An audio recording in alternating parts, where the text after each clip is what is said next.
Nós somos a primeira igreja batista em Itapevi. Que a mensagem a seguir possa abençoar sua vida.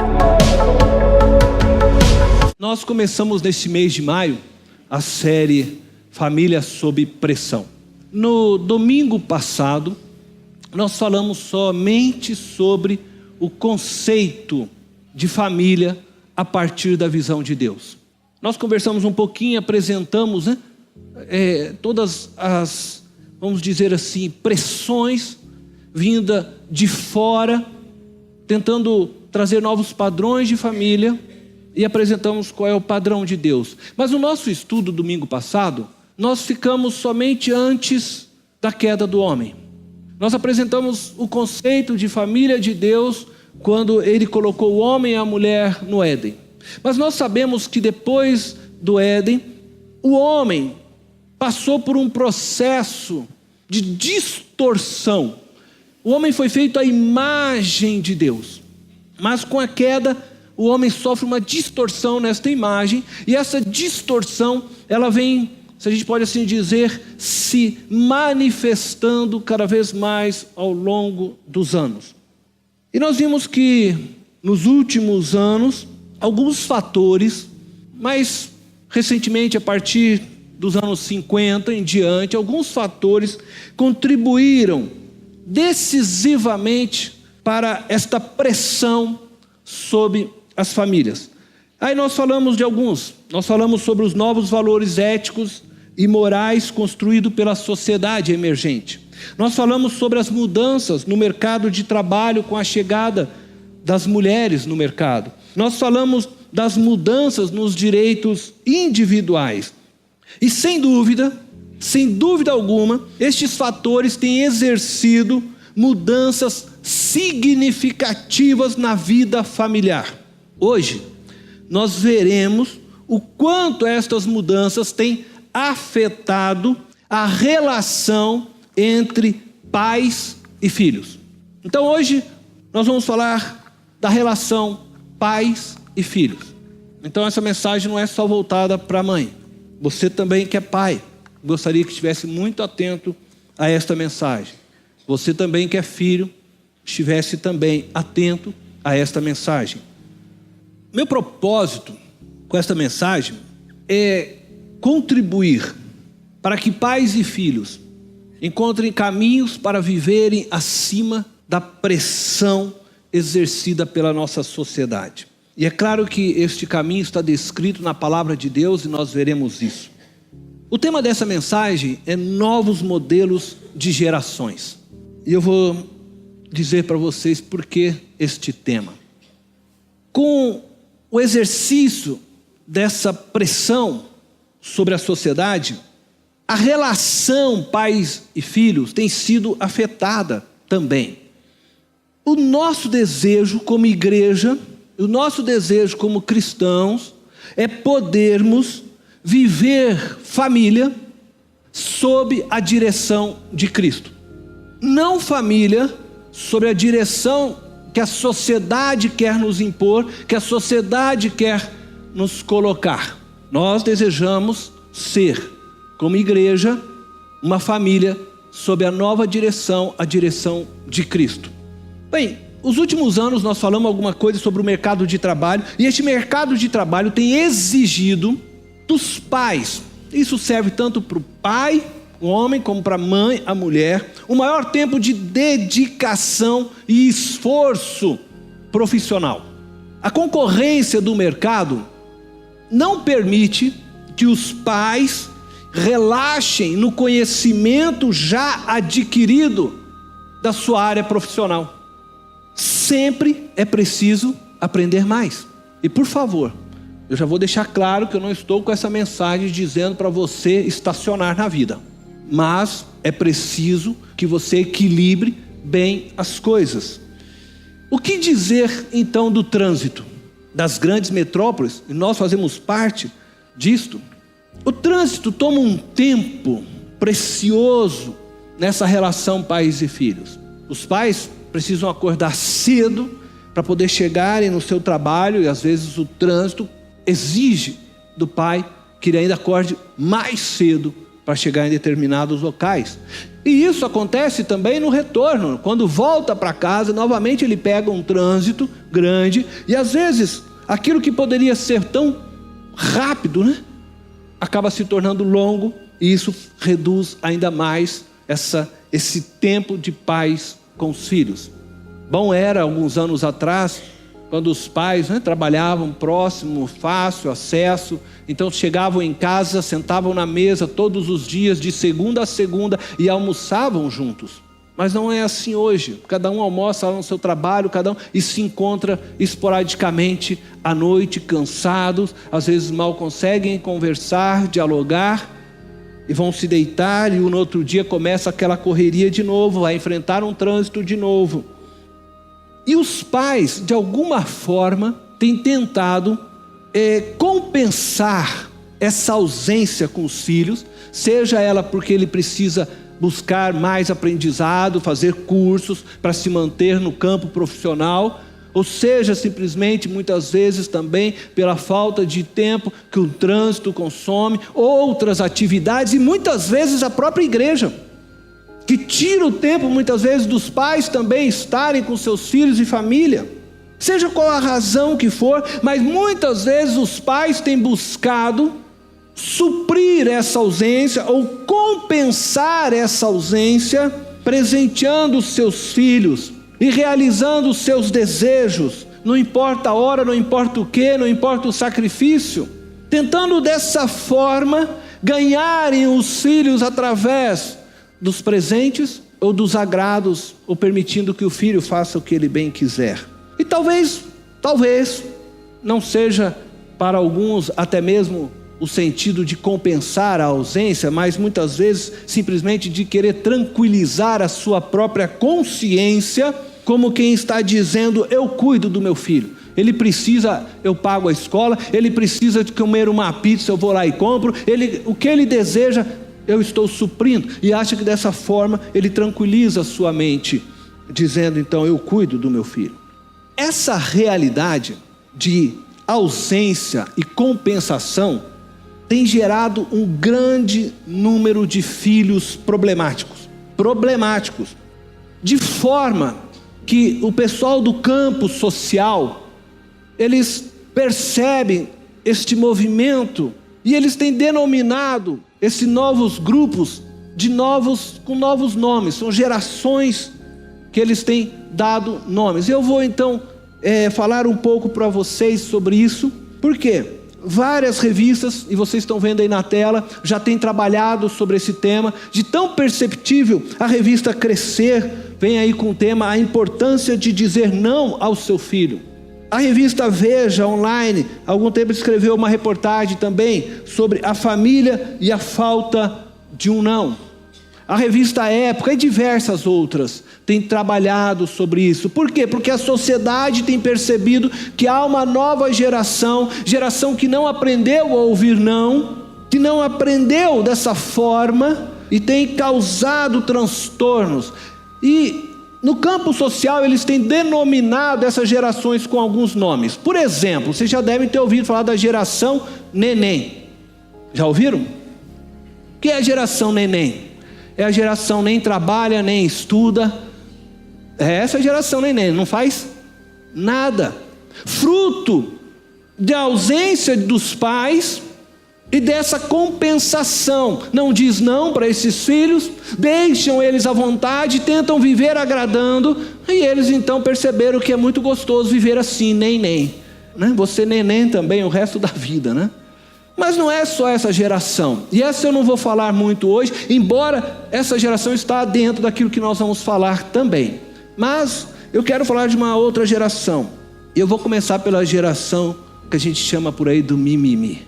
Você sabe, gente, olha, sem maldade, eu vou falar um negócio aqui, me desculpa a todos os palmeirenses, mas na hora que eu falo isso, eu não consigo tirar a imagem do Dudu na minha...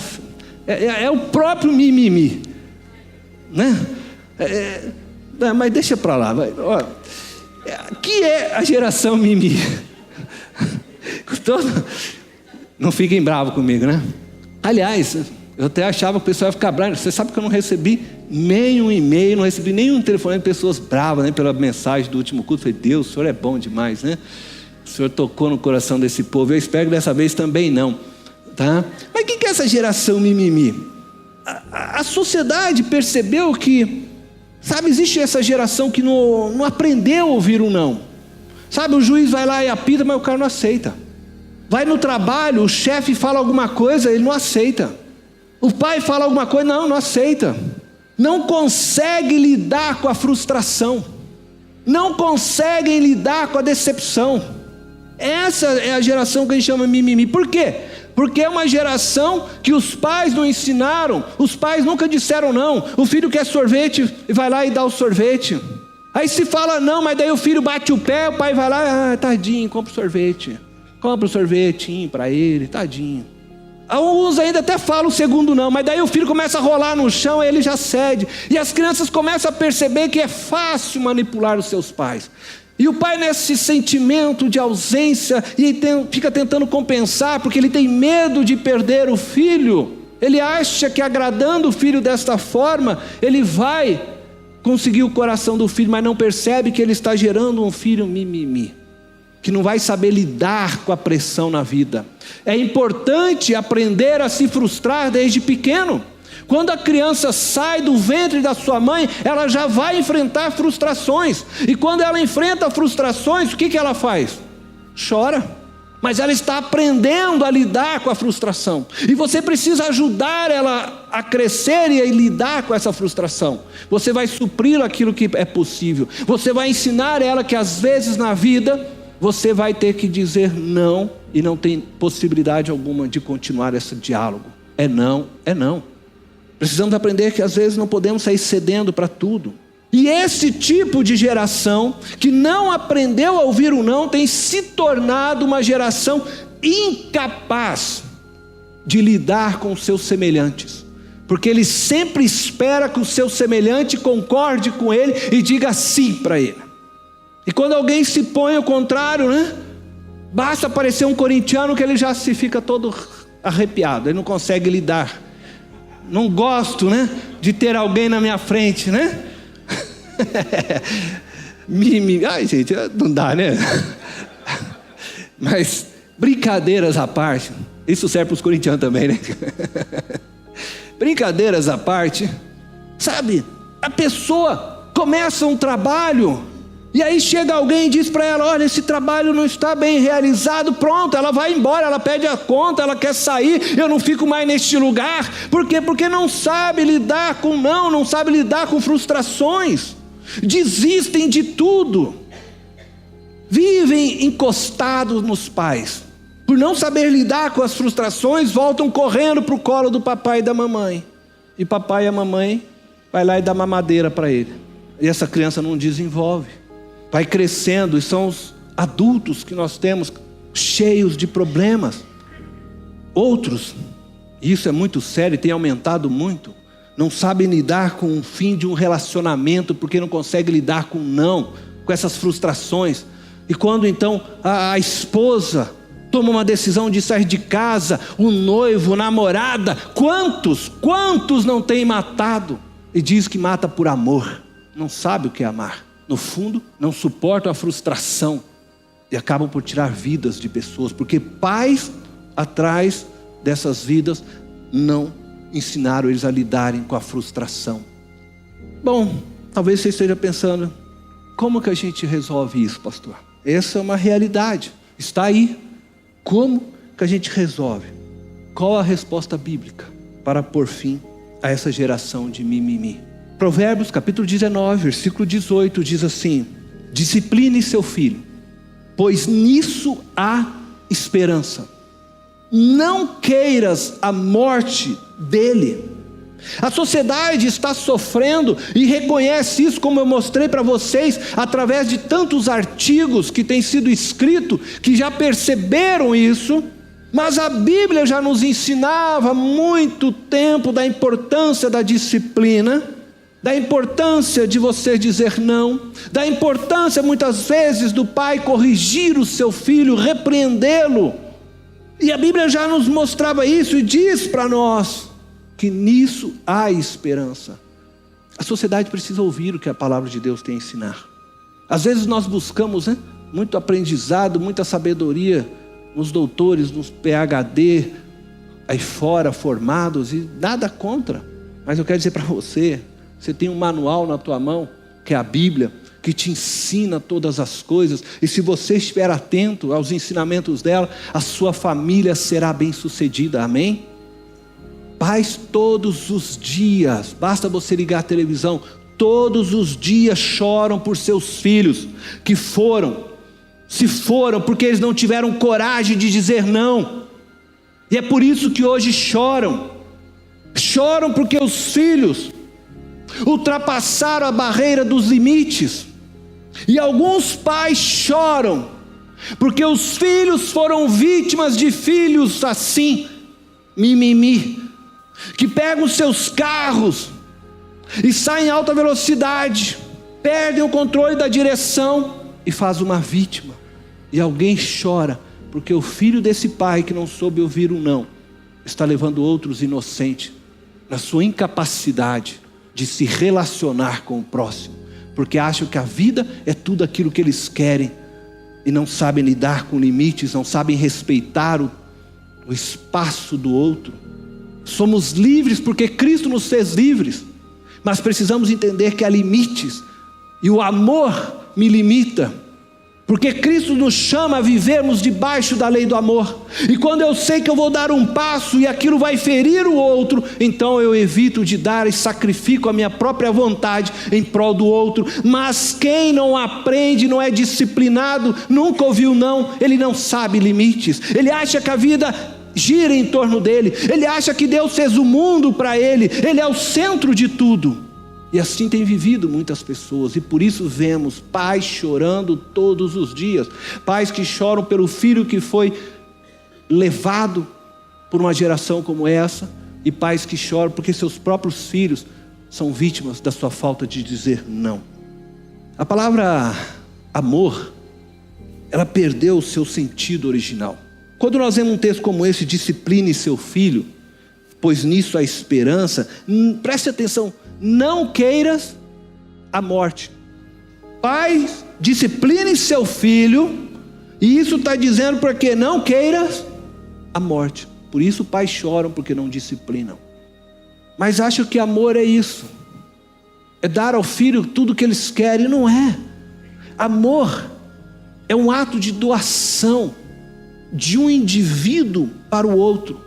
Quem ama, doa de si para que o outro cresça. Quem ama, busca fazer o outro se tornar maduro, e sofre as consequências disso, ainda que o outro não compreenda no momento. Isso significa dizer que muitas vezes, por amor, eu prefiro ver o meu filho com raiva de mim, mas saber que eu estou educando para que ele seja um homem maduro e possa viver bem. O amor tudo suporta, o amor tudo crê, o amor tudo espera. Amor não é dizer sim para tudo que as pessoas desejam. Quem ama de verdade, muitas vezes diz não. Você está seguindo um caminho de morte, não pode, não é esse o caminho. Você tem que dizer não. Nossa cultura, nós brasileiros, nós somos muito essa coisinha de, sabe, não, eu não vou me meter na vida dele. Eu não vou falar porque senão ele vai ficar bravo comigo, né? Cada um cuida da sua vida. No meio da vida cristã não é assim. Você tem que cuidar da vida do outro. Mas não é esse cuidar no sentido, né, de ficar se intrometendo em coisas, né, do casamento, não. É cuidar de suportar, é cuidar de ajudar, de ensinar. Se você vê que alguém está fazendo algo que não é o caminho, chama ele, aponta, fala, isso não é o caminho, meu irmão. O caminho é aqui, ó. Vamos andar junto. Não é acusar para jogar ele para fora da igreja, não é acusar para falar que está pecado. Não é nada disso. É abraçar aquela pessoa e falar, cara, você está no caminho errado e eu quero andar com você no caminho certo. Vamos vir para cá, vem comigo. É isso que Deus espera. É isso que é família. É isso que é a família, núcleo pequeno que nós temos de sangue, mas é a família também, igreja. Isso é amar de verdade. Chorar com os que choram, se alegrar com os que se alegram, suportai-vos uns aos outros. Admoestai-vos em amor uns aos outros. A disciplina faz parte disso. Pais maduros que amam dizem não aos filhos, mesmo que estes façam birra, batam o pé, gritem, se joguem no chão. Pais imaturos cedem à pressão dos filhos e dizem fazer isso por amor, mas tornam os seus filhos prisioneiros de suas próprias paixões. E todo amor, ele visa a libertação e não aprisionamento. E sem dúvida, pais que amam sofrem ao ver o filho frustrado, mas suportam o sofrimento, pois sabe que um dia a frustração de hoje e a libertação dele de dores maior no amanhã. Entenderam? Provérbios capítulo 13, verso 24 diz assim: quem se nega a castigar seu filho não o ama. Quem o ama não hesita em discipliná-lo. Veja como Deus lida com o amor, diferente que as pessoas aí fora. O amor leva a uma disciplina, a uma correção. Disciplina em amor, não é na ira. A disciplina, ela faz parte do processo de libertação do indivíduo. Nós precisamos entender isso. Faz parte do processo de maturação. Você vai libertar esse indivíduo da sua imaturidade. Quem ama trabalha para a libertação daquele a quem ama e nunca para torná-lo escravo. Jesus é o nosso grande exemplo de amor. E Jesus sofreu e morreu por nós, por mim e por você, mesmo quando não havíamos compreendido o que ele estava fazendo. Mas Jesus com certeza se alegrou quando pôde ouvir de Pedro que ele havia entendido o Evangelho, quando ele ouviu de Tiago que eles haviam entendido, quando ele ouviu de Paulo, quando ele ouviu de você que está aqui nessa noite, que você entendeu o que ele fez naquela cruz. Ele morreu e se doou, para que você fosse livre, e totalmente livre, livre de tudo e de todos, livre da religião, livre da lei, livre de tudo. E quando você entende o que Cristo fez naquela cruz e você percebe, então você se apaixona por Ele. Você fala: Deus, o Senhor me fez livre, e nessa liberdade eu me entrego ao Senhor, por amor. E por amor eu me torno seu escravo, seu servo. Não porque o Senhor exige, mas porque eu entendi o que o Senhor fez. E o Senhor me deu liberdade para escolher qualquer caminho, mas eu escolho te amar e te servir, livre. E aí Jesus olha para você e diz assim: já não vos chamo mais de servo, mas de amigo. Porque o meu amigo entra na minha casa, pega o que quer, abre a geladeira, senta no meu sofá, liga a minha TV, deita, pode até vestir minha camisa do Corinthians, é meu amigo. Mas aquele que é só o servo, ele sempre vai ter uma relação: não, eu vou submeter, mas não de uma amizade, de liberdade com o seu Deus. E Jesus está te chamando para ser amigo, mas você precisa entender essa liberdade. E isso vem no processo. E às vezes quando ele percebe que você está saindo do caminho, quando ele percebe que você está se aprisionando em algo, ele vem e te disciplina, ele te corrige, ele coloca obstáculos, aí você tropeça, você machuca, e você fala: Deus, está acontecendo. Aí ele fala assim: você está saindo do caminho, eu só estou te ajudando a retornar. Porque ele disciplina, a Bíblia diz, porque ele nos ama, porque somos filhos. E o pai disciplina o filho porque o ama. E ele quer que ele continue sempre no caminho livre, livre dos ídolos, livre, como ele nos fez. A disciplina é esse instrumento para nos libertar, e não para nos punir e humilhar. E eu quero dizer aos pais: lembre-se, a disciplina, segundo a Bíblia, preservará a vida de seu filho amanhã, para que você não chore porque seu filho passou dos limites, sofreu um acidente, atropelou alguém, fez qualquer coisa. Faça hoje a disciplina para que seu filho não esteja na geração dos mimimi. Bom, mas não é só essa geração. O pessoal do campo da sociologia, da psicologia, percebeu que existe uma outra geração surgindo nesses tempos. A geração de filhos canguru. Já vejam aí também revistas já foram escritas, livros já têm sido escritos sobre essa geração. Essa geração ela é chamada também por alguns como a síndrome de Peter Pan. Sabe, adultos que não querem crescer? Querem viver na terra do nunca, né? Acham que vão ser crianças o resto da vida. Ou esses filhos canguru, a ideia é essa mesmo, fica lá na bolsa da mãe, não, já está na hora de você sair, não vou sair da bolsinha da mãe não, vou ficar aqui mamãe, sabe? E assim como a geração mimimi, estes também foram protegidos pelos pais, assim como a geração neném. A diferença é que a geração mimimi, eles não sabem lidar com a frustração. Essa geração canguru, eles aprenderam até a lidar com a frustração, eles aprenderam a viver no meio da sociedade e respeitar o outro, o seu próximo, não ultrapassar aquelas linhas, não é? Eles aprenderam, muitos deles até são grandes profissionais, estão aí trabalhando, servindo, e olha, eu estou dizendo isso aqui, se você mora na tua casa, se você está dentro desse grupo, não significa necessariamente que você tem essa mentalidade que eu estou aqui dizendo, mas essa é uma mentalidade percebida pela grande maioria, é por isso que os sociólogos, por isso que esse grupo tem separado, e eu não estou aqui, se você é uma exceção, amém, mas avalie a si mesmo, antes de você dizer que você é uma exceção, por favor, não escreva nada lá para mim bravo depois. O que são os filhos canguru? Nesse eu não sei se vocês conseguem ler essa, né, daqui eu não, mas diz assim, olha, eu moro com meus pais. Os filhos adiam cada vez mais a despedida do ninho familiar. Nos últimos 10 anos, o número de jovens entre 25 e 30 anos que moram com os pais aumentou. Mais de 40%. É um número muito expressivo. E a idade média para os filhos saírem de casa passou de 25, nos últimos 10 anos, passou de 25 para 35 anos.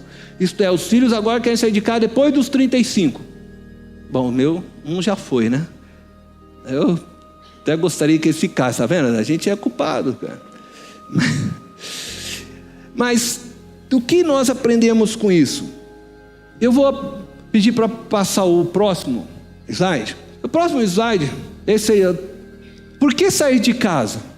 O filho pensa isso, né? Eu pretendo continuar com meus estudos, papai e a mamãe vai ficar pagando, não é verdade? Não quero abrir mão do conforto e do padrão de vida que eu tenho. Tenho uma bela casa, minha caminha, mamãe faz uma comida deliciosa, lava minha roupinha, né? Meus pais são liberais e aceitam a presença dos meus amigos namorados. Bom, aí eu nem vou entrar nesse assunto que, né?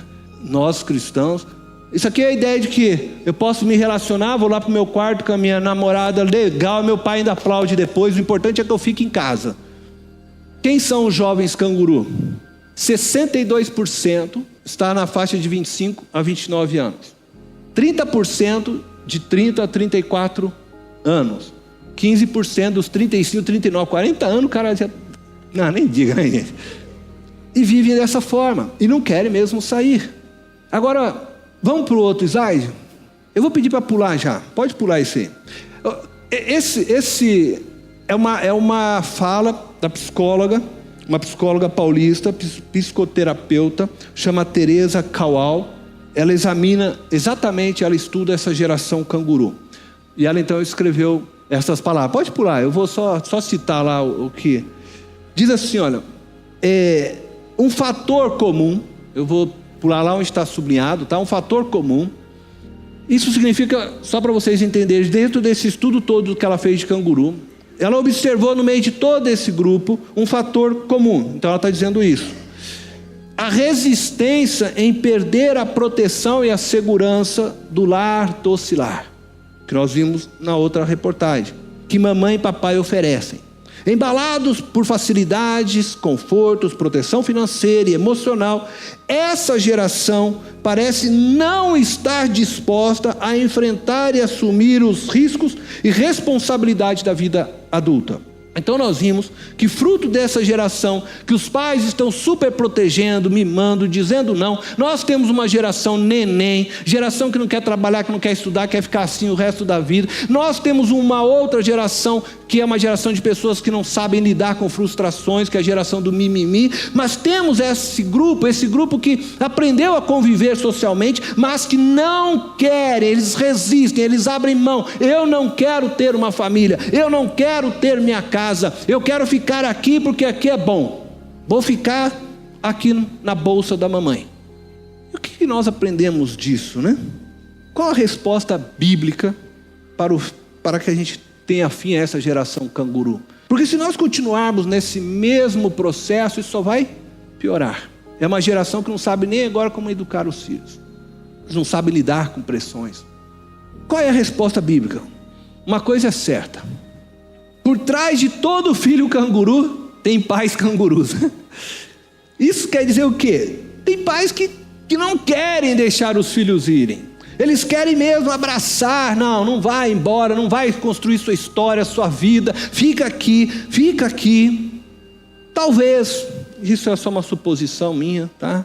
Talvez tenham medo do processo do envelhecimento, de saber que o ninho está ficando vazio. Talvez tenha medo de ter que ver que daqui a pouco o ninho está vazio e agora eu preciso me relacionar com o meu cônjuge. E a coisa vai pegar, né? Eu nunca aprendi a fazer isso, agora o negócio não tem jeito, né? Não tem mais os filhos em casa. E aí ficam estimulando que os filhos não saiam, né? Porque assim vocês têm sempre um meio de escape. Bom, eu acredito que para mudarmos isso, mais uma vez a gente tem que olhar para nós pais. Começa em nós essa mudança. Precisamos compreender. E aí eu quero pedir isso, obrigado. Qual é essa resposta? Nós precisamos compreender que Deus criou o homem para que este seja plenamente livre e não escravo de nada. Deus os fez para que o homem possa formar família. E nós vamos olhar isso com mais calma. Primeira questão eu quero destacar é: pais, ensinem os seus filhos a serem independentes. Manter os filhos no ninho é permitir que eles não amadureçam, não assumam responsabilidades reais para a sua idade, as quais Deus espera que eles assumem. E dessa forma, você contribui para que o seu filho seja escravo de uma adolescência tardia, por que não dizer doentia, 40 anos querendo viver como adolescentes, prisioneiros de uma vida baseada apenas no seu belo prazer. Quando eu quero viajar, eu saio e vou viajar. Quando eu quero fazer tal coisa, eu faço, porque minha vida é livre, né? Eu não tenho nada com ninguém. Mamãe e papai sempre estão ali na hora que eu precisar, corro para a bolsa deles. Pais, ensinem os seus filhos a serem independentes. Desde pequeno, a criança deve ser preparada para a independência. No domingo passado nós vimos que o projeto de Deus é que o filho e a filha deixem os pais e se casem. Isso é agradável a Deus. A construção da família foi idealizada por Deus e instituída por Ele. Então eu vou ler para vocês de novo o texto do último domingo, Gênesis capítulo 2, versículo 18, diz assim: então o Senhor declarou: não é bom que o homem esteja só. E ele está falando de uma relação homem e mulher. Ele não está dizendo: não é bom que o homem esteja só, por isso fique o resto da vida na casa do papai e da mamãe. Não, verso 24: por essa razão o homem deixará pai e mãe e se unirá à sua mulher, e eles se tornarão uma só carne. O casamento, preste atenção, a não ser que você tenha o dom do celibato, aí você desconsidera. Você quer ser eunuco, você sabe o que é ser eunuco, né? Você desconsidera. Mas o casamento é um instrumento de Deus para que o amor em nós seja aperfeiçoado. E eu quero dizer para vocês: o filho que vive encostado na barriga do pai, o filho geração canguru, não aprende a amar, não sabe o que é amar de verdade, porque o mundo gira em torno dele, e ele é capaz de estar na casa dos pais e nem ajudar sequer a pagar uma conta de luz. Ele é capaz de viver na casa dos pais e nunca sequer perguntar para a mãe se ela quer que ele lave a roupa, porque é um filho encostado, acomodado, egoísta, que só pensa em si e olha o mundo a partir de si. Antes, não joga nada em mim, por favor. Mas são os pais culpados, porque os pais não ensinam os filhos que eles precisam se tornar independentes e crescer. E o casamento é um instrumento onde o filho desenvolve o amor verdadeiro. Ah, mas então a gente aceita que o filho fique, no quarto lá com a namorada vivendo. Esse filho não vai amadurecer, porque na hora que ele quer sexo, ele tem alguém que está disposto a dar o sexo para ele. E eu quero dizer para você, pai, se você quer que seu filho amadureça, se torne homem de verdade, se você quer que a sua filha se torne, manda aí casar. Porque é no casamento que se descobre quem é de verdade. Antes de me casar, eu achava que eu era um homem maravilhoso. Verdade. Deus, eu oro, eu tô coração para evangelizar. Eu achava que... Aí eu casei, achei essa morena linda. Até hoje eu estou descobrindo que eu não sei amar. Eu estou tentando aprender o que é amar. Porque você tem que se doar para o outro, você tem que abrir mão de você, você tem que deixar de comer aquele último pudim para que o outro coma, você tem que às vezes deixar de falar, não vou fazer aquilo porque a pessoa quer que você faça aquele outra coisa, e você começa a descobrir, eu vivia em torno de mim mesmo, eu era um cara 100% egoísta e não sabia. Achava que tudo era lindo, Porque na hora que eu queria ir servir alguém, eu pegava e ia servir, eu era livre para isso. Mas agora eu preciso aprender a me relacionar junto com a minha esposa, com os meus filhos. Eu preciso aprender que eu preciso me dar para ele, além de me dar, por exemplo, para uma igreja. Além de me dedicar a tantas vidas, preciso cuidar primeiro da minha casa. E eu falo, pode perguntar, ela não vai falar porque ela vai falar assim, ele é benção. Mas não é benção não, gente. Ela é muito amorosa, por isso. Eu já nem tanto. E eu sei disso hoje. O casamento me fez descobrir isso. Quanto às vezes eu sou egoísta. Quanto eu preciso aprender ainda a abrir mão. O quanto eu já chorei. Às vezes falei, Deus, eu não sei mais o que essa mulher quer. Aí eu descubro que não é ela, sou eu. Sou eu. Sou eu porque é minha responsabilidade cuidar dela. E eu trouxe ela... E disse que ia cuidar dela, Tirei ela da casa dela. Eu estou aprendendo. Pergunta para ela se eu não estou aprendendo. Já tive que pedir muitas vezes perdão. Foi, mano? Muitas vezes chegaste, me perdoa. Outras vezes o coração mais duro, demorei para falar o perdão. Mas a gente vai aprendendo. Porque o casamento ensina. O casamento mostra quem você é de verdade. Não tem como você ficar escondido, Aí você vai aprendendo a amar. E é aí que Deus vai fazendo você crescer. É assim que vem o amadurecimento. Então, pai, se você quer que teu filho desenvolva, cresça, chega a hora que você tem que falar para ele, agora vai para um casamento. Vai se unir a alguém, aprenda a viver, aprenda a se doar para o outro. E eu vou dizer uma coisa, é gostoso demais. Você pode chorar de vez em quando, você vai se alegrar também muito, e muito mesmo. Vai ter muitos momentos gostosos, Vai abraçar com os filhos, vai rolar coisa na grama. Aí depois ele cresceu, você tem que ensinar para ele, vai. Agora eu fico orando, falo, Deus, dá logo uma esposa sábia para o Daniel, eu quero abraçar meu neto. É parte da vida. Nós temos que dizer para os nossos filhos que não dá para viver a vida Peter Pan. Sai da terra do nunca, entra para a realidade. Assuma a vida. Lute pelas coisas, sinta o que é conquistar coisas, o que é perder. Muitos adultos canguru não querem se casar. Porque estão assim, como diz aí as revistas que nós vimos, os livros. A segunda coisa que eu queria chamar a atenção de vocês, pais. Primeiro é isso, Ensine seus filhos a serem independentes. Prepare-os para saírem do ninho. Incentive seu filho a se tornar independente desde pequenino. E há dentro do ser humano um desejo sim de ser independente. Mas por causa do pecado também há no ser humano um desejo de se acomodar àquilo que é bom. Não é gostoso? A gente sempre está naquilo que é. Se tem um carro, teu carro não tem ar-condicionado. Aí você compra um carro com ar-condicionado, logo se acostuma, Aí não quer mais outro carro. Aí você fala, não, meu carro não tem direção hidráulica. Aí você faz aquela força para estacionar lá, fazer baliza, Mas daí você compra um com direção hidráulica, você não quer mais aquele outro, não é assim? A gente se acostuma rapidinho com aquilo que é bom. Os filhos também. Se você faz tudo para eles, eles nunca vão crescer. Eles se acostumam a isso. Ajude eles a serem independentes. E segunda questão que eu quero dizer para você, pais, agora bem específico.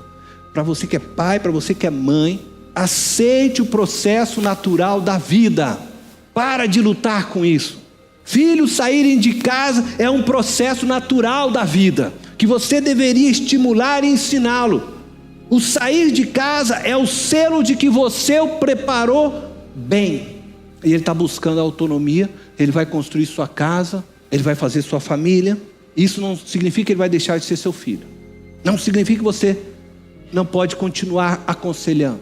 ajudando, mas ele precisa ter autonomia. Como pais poderão acompanhar os filhos por toda a vida, mas não exigir do seu filho, depois de uma determinada idade, obediência. Nesse processo de desenvolvimento, nesse processo natural da vida, os filhos devem assumir suas próprias vidas. E eles vão responder diante de Deus por isso. Há um momento que você precisa cortar isso e deixar teu filho caminhar. E você fica por trás, ore. De vez em quando chama, filho, pai está aqui, a mãe está aqui, preciso de algo, posso te aconselhar? Eu quero convidar você a abrir Efésios capítulo 6, verso 1 ao 4. Se você não tiver a Bíblia, você pode acompanhar aí pela tela. Efésios capítulo 6, verso 1 ao 4. O texto diz assim: filhos, obedeçam a seus pais no Senhor, pois isso é justo. Verso 2 diz assim: honra teu pai e tua mãe. Este é o primeiro mandamento com promessa. Versículo 3 diz: para que tudo te corra bem e tenhas longa vida sobre a terra. Verso 4: pais, não irritem seus filhos, antes criem-nos segundo a instrução e o conselho do Senhor. Bom, muitos pais não sabem lidar direito com isso, com essa questão do crescer do filho e a independência necessária. Veja esse verso de Efésios. Começa dizendo: filhos, obedeçam aos seus pais no Senhor. Filhos, obedeçam aos seus pais no Senhor. Este texto começa falando com os filhos menores. E no nosso caso, em nosso país, a nossa legislação, filhos menores são aqueles que têm menores de 18 anos. Menores de 18 anos. Essa palavra é bem para eles. Filhos, obedeçam aos seus pais. Filhos que são menores de 18 anos são filhos que devem sim obediência aos pais. Você que é filho, você que é menor de 18, você deve obediência aos seus pais. Isso é justo. Você vive na casa dos seus pais, você é sustentado pelos seus pais, você deve obediência ao seu pai, segundo a Bíblia. Isso é justo.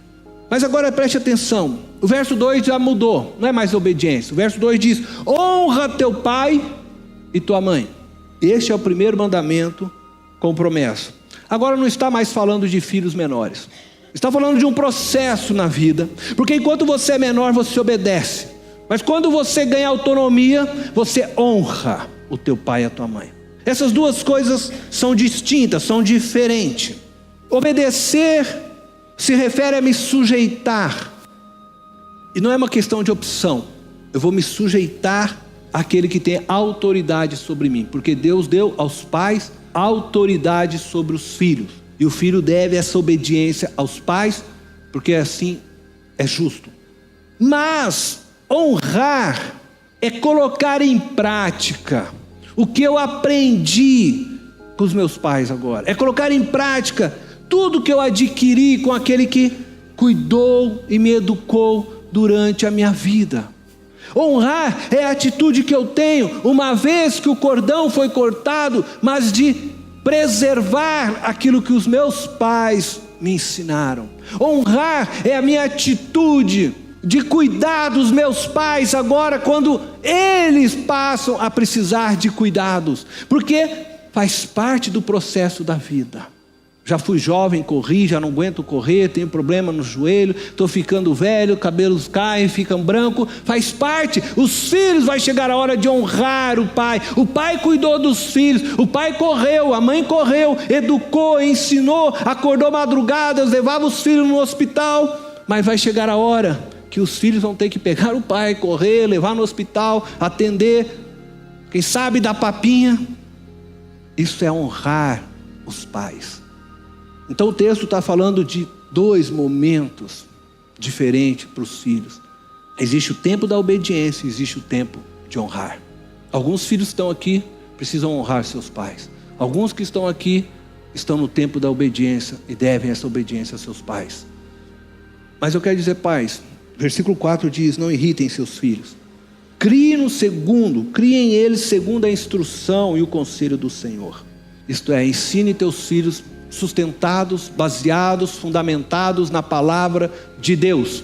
Tenha a palavra de Deus como fundamento na construção da educação de seus filhos. E faça isso em amor. Faça isso com amor.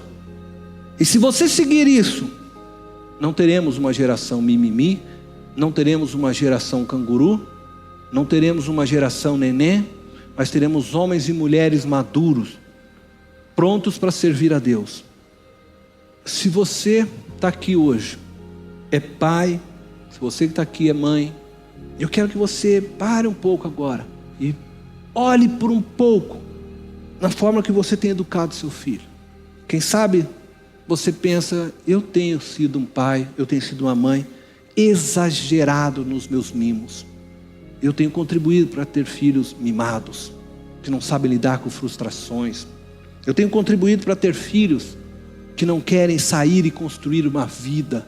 Eu tenho contribuído para que meus filhos fiquem sossegados debaixo da minha bolsa aqui, né? Dentro da minha bolsa. Eu tenho contribuído para filhos Peter Pan, para filhos neném. Quem sabe você é um pai, uma mãe, está ouvindo isso e fala, Deus, eu entendi. Eu preciso sim tomar posições, eu preciso ensinar meu filho, eu preciso ser autoridade, eu preciso discipliná-lo por amor, eu vou precisar dizer não, eu preciso ensiná-lo a lidar com frustrações e entender que muitas vezes na vida não vai ter aquilo que se deseja. E amém, vamos tocar o barco para frente. Eu preciso ensiná-los. E quem sabe você está aqui hoje e tem essa consciência. Eu quero dizer para você uma coisa: Deus te ama. Deus ama a tua casa. E Deus te perdoa. E Ele é poderoso. Poderoso para transformar seu lar. Para restaurar a vida dos seus filhos. Para curar seu coração. Deus quer fazer com você, pai e mãe, uma nova caminhada na educação dos seus filhos. Ele te chama para viver sob uma nova direção. A direção dEle, da palavra dEle.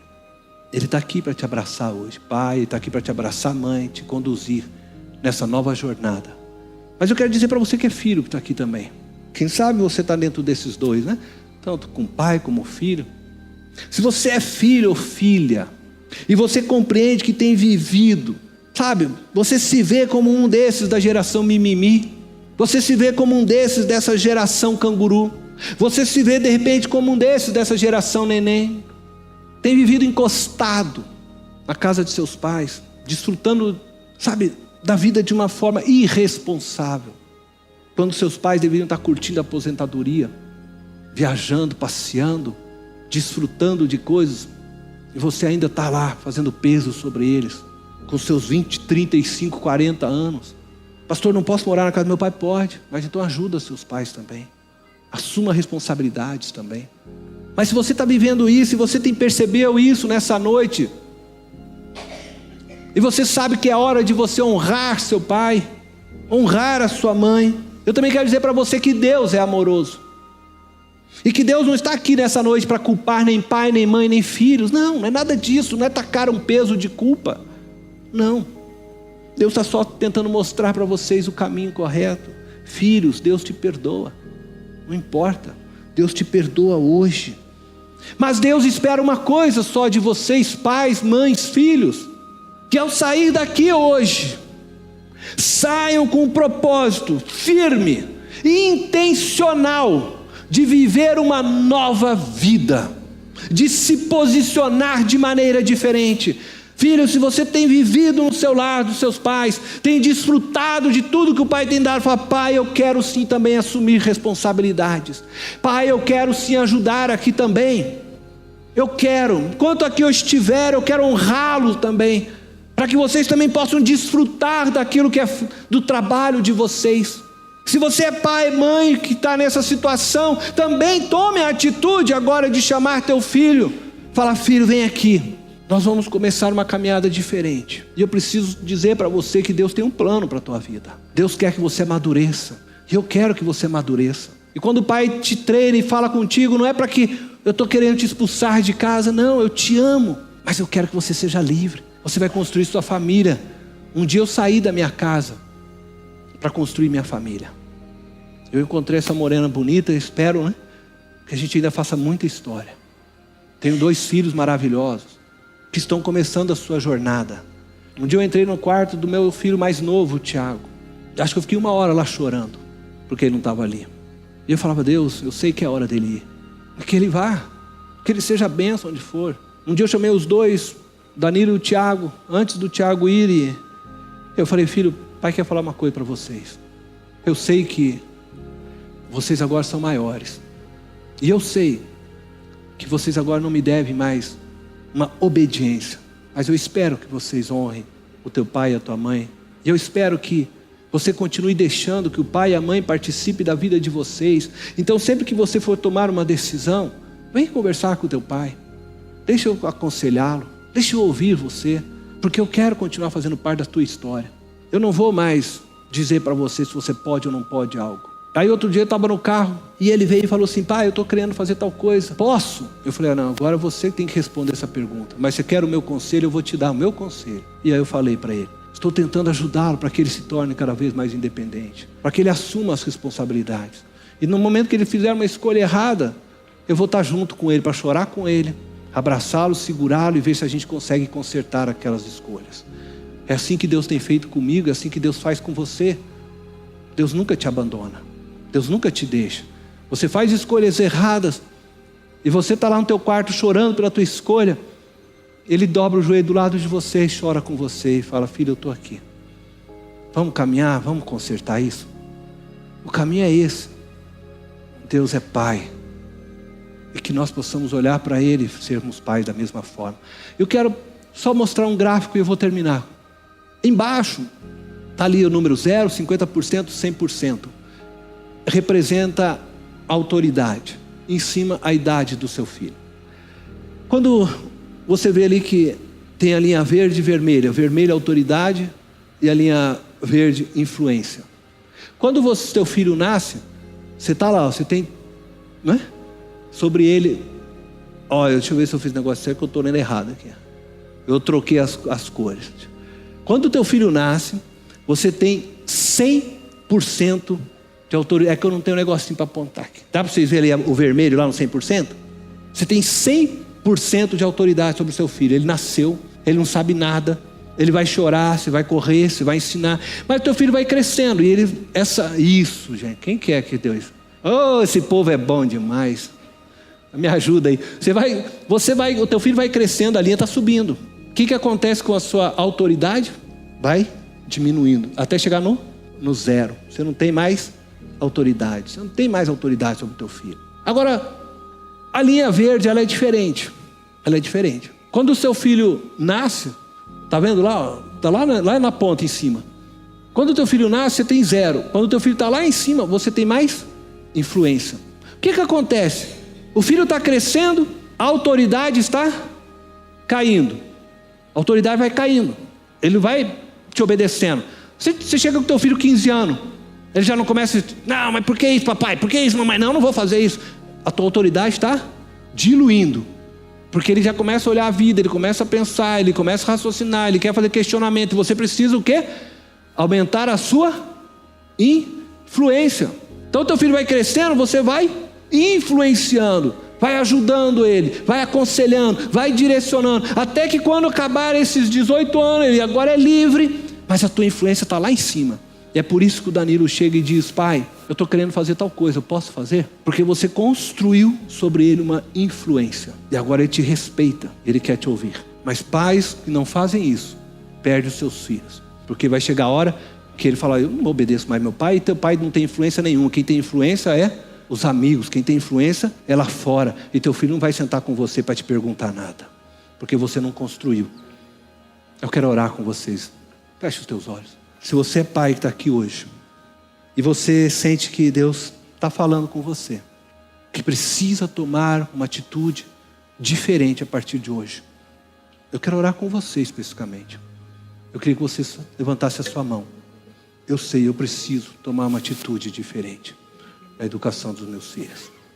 Eu quero pedir para que Deus te dê sabedoria nessa noite. Eu quero pedir para que Deus te dê ousadia nessa noite. Te dê graça para que você seja o pai, a mãe que Ele espera de você. Se você é filho que está aqui, e você sabe também que precisa sim ter uma atitude diferente, e fala: eu entendi, Deus está falando comigo hoje.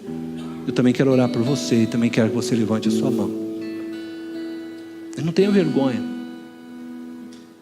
Não tenha vergonha. Porque Deus quer fazer algo na sua vida. Deixa Ele fazer. E eu vou orar por essas pessoas que estão com as mãos levantadas. Pai amado e eterno, eu oro nesse momento e eu vejo essas pessoas que estão com as mãos erguidas, que estão diante do Senhor. Não é da minha presença, mas é do Senhor, Deus, dizendo: eu errei, eu quero tomar agora uma postura diferente com os meus filhos. Eu quero tomar uma postura diferente como filho. E eu quero pedir, Deus, que o Senhor estenda as mãos sobre estas vidas. E que o Senhor Deus possa derramar sobre eles a sabedoria que vem de Ti. Que eles possam compreender e entender o Teu projeto para eles como pais, como filhos. Para que eles possam viver, Senhor, essa relação profunda, pais e filhos, segundo o Teu coração, segundo o Teu querer. Que a bênção do Senhor seja sobre estes pais, sobre estes filhos. Que a graça do Senhor resplandeça sobre eles, Deus, em nome de Jesus. E que a Tua palavra, ela possa fundamentar todas as decisões deles, todas as escolhas, todos os caminhos, Senhor. Para que estes pais saibam sim exercer a autoridade e a influência sobre os seus filhos, para que eles saibam fazer isso com sabedoria, Senhor, e os filhos possam refletir a Tua glória, para o louvor da Tua glória. Essa é a nossa oração, Deus. Abençoa estes lares, em nome de Jesus. Esta foi mais uma mensagem especial da Primeira Igreja Batista em Itapevi. Que Deus te abençoe.